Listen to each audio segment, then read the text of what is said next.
igreja, abrir ou não abrir? Eis a questão.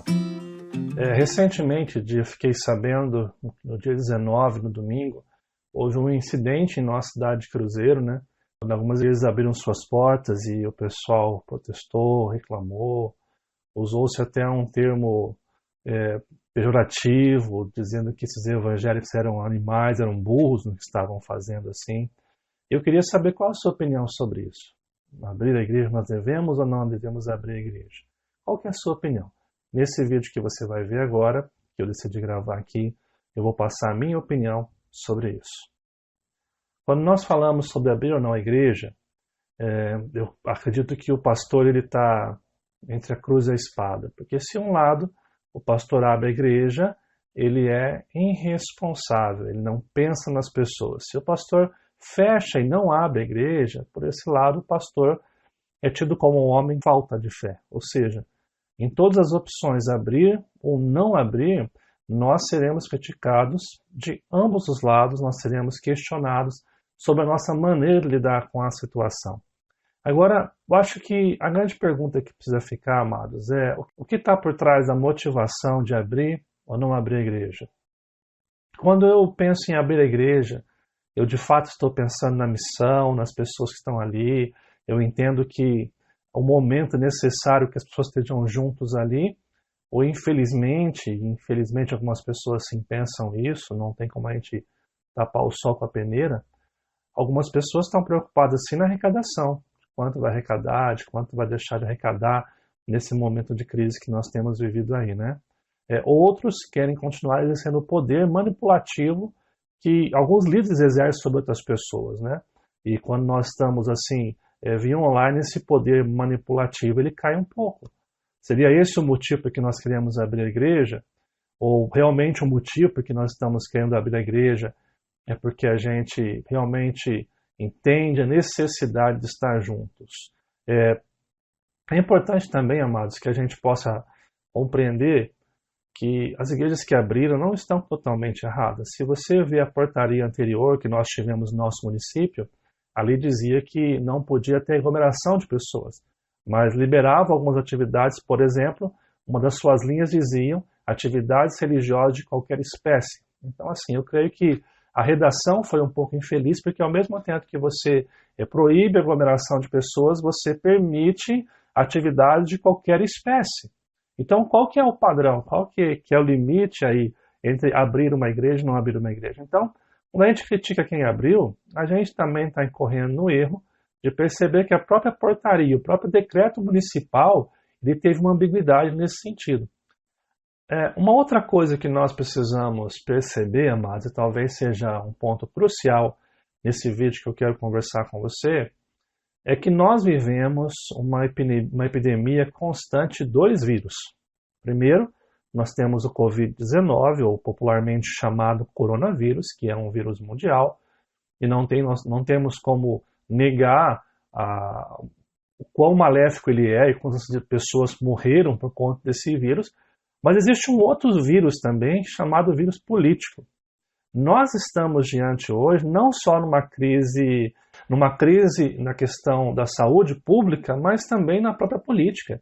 Nós estamos no meio de partidos que estão aproveitando o momento para poder fazer palanque político. Nós estamos enfrentando dias em que muitos dos nossos políticos não representam o povo, mas apenas a si mesmos, né? Nós vimos aí vários boatos que surgiram, médicos dizendo que são obrigados a dizer que toda a causa de morte no Brasil hoje é Covid-19, quando estão morrendo de infarto, de derrame, ou de uma outra doença, mas pedem para que se coloquem isso, verdade ou mentira, enfermeiros falando a mesma coisa, você vê vários e vários vídeos circulando na internet, amados, falando de como os resultados dos exames têm sido manipulados, principalmente no nosso estado, em São Paulo. Nós estamos diante de uma guerra política em que, infelizmente, nós estamos sendo essa marionete dentro de uma brincadeira deles, de um jogo de interesse deles, né? É como se você fosse um simples espião manipulado nesse grande jogo de xadrez que é a política hoje no Brasil.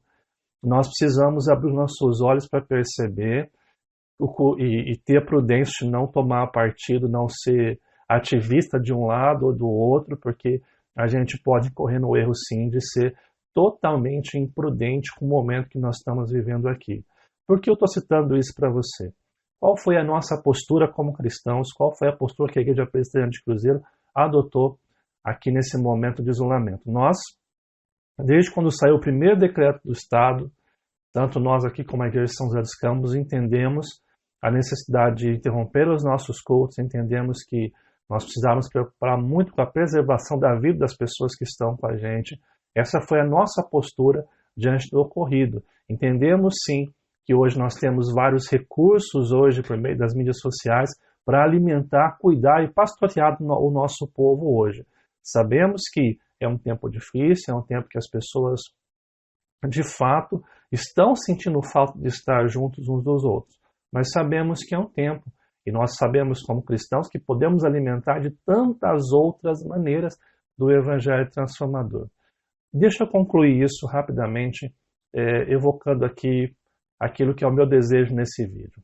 Resumindo o que eu falei até aqui agora, um incidente que pessoas se provocaram, pessoas se criticaram, às vezes com palavras pejorativas de um lado ou do outro, pessoas se irritaram, pessoas brigaram, mas essas pessoas precisam ter a consciência de que nós vivemos tempos difíceis, de que nós estamos no meio de uma crise na nossa saúde, crise na nossa política, crise eminente na nossa economia, e nós precisamos ser sensatos. A minha esposa, ela é da área do direito, ela estava vendo uma aula esses dias e ela comentou comigo uma coisa muito interessante que esse professor dessa matéria disse que no direito, para que você consiga ter sucesso ou realmente conseguir os seus objetivos, você precisa de duas coisas. Primeiro, você precisa do conhecimento da lei, das linhas interpretativas da lei, e também de urbanidade, que é a questão do respeito, a questão dos bons costumes, a questão da civilidade, da cortesia um para o outro. E ela conversando comigo, eu comecei a aplicar isso à nossa vida cristã. Eu creio que isso é necessário para os nossos dias hoje, sendo você cristão, sendo você não sendo cristão. É importante que você perceba que nós precisamos de conhecimento. Um conhecimento não fechado, não é tão pequeno, mas um conhecimento mais amplo. E todas as vezes que nós partimos para extremos ou defendemos um lado ou outro, a gente corre o risco de se fechar no conhecimento e não entender. A Bíblia nos diz que nós devemos, em primeiro lugar, servir a Deus, fazer a sua vontade e honrar o seu nome. Agora, nós precisamos sim hoje de urbanidade, que é respeito, que é boas maneiras, a capacidade de respeitar o outro, a capacidade de ser cortês com o outro. Ou seja, se nós de um lado dizemos que queremos o bem nosso, estamos preocupados com a situação, você chegar maltratando alguém, falando de forma pejorativa com quem abriu a igreja, você está sendo errado do mesmo jeito com aqueles que talvez estão errando em abrir ou não as suas igrejas. Por outro lado, nós que somos cristãos também não devemos levar para o lado pessoal, como por exemplo, eu vi que um determinado líder da cidade quer processar quem falou isso, quem fez isso. A gente tem plena consciência que o nosso momento agora é um momento de muito estresse. As pessoas estão atemorizadas, assustadas, irritadas por conta de uma mídia manipulativa que está manipulando opiniões e trazendo divergências. Então, nós como cristãos não temos que revidar essa altura. Nós precisamos entregar na mão de Deus. Precisamos entregar e na confiança que Deus é o justo juiz, que é capaz de fazer todas as coisas, que é capaz de mudar a história. O que eu quero trazer nesse vídeo, amados, é essa ideia. Nós, da Igreja Presbiteriana, optamos por um lado, da prudência, de estarmos cuidando dos nossos membros e ter a consciência que nós podemos, sim, pastorear e cuidar por meio das mídias sociais que nós temos. Porém, se algumas igrejas acreditam que é necessário abrir, eu preciso respeitar a opinião, eu preciso compreender quais são as motivações. Lembrando que nosso desejo é que as motivações para isso sejam motivações corretas, realmente preocupado com a missão e com o crescimento do reino de Deus, e não somente com a arrecadação ou manter um poder manipulativo para as pessoas. Para todos nós, fica a mensagem. Nós precisamos ter o conhecimento mais amplo e ter principalmente a palavra que eu quero usar aqui hoje, urbanidade. Nós precisamos ter um comportamento que respeite o próximo, qual seja a opinião dele, qual seja a atitude que ele tem tomado. Desrespeito não leva à solução de nenhum problema. Essa é a minha mensagem que eu queria trazer para você e desejar que Deus possa estar cuidando de todos nós neste momento. Eu sei que logo, logo nós vamos terminar e tudo isso vai acabar se Deus quiser. Deus abençoe sua vida.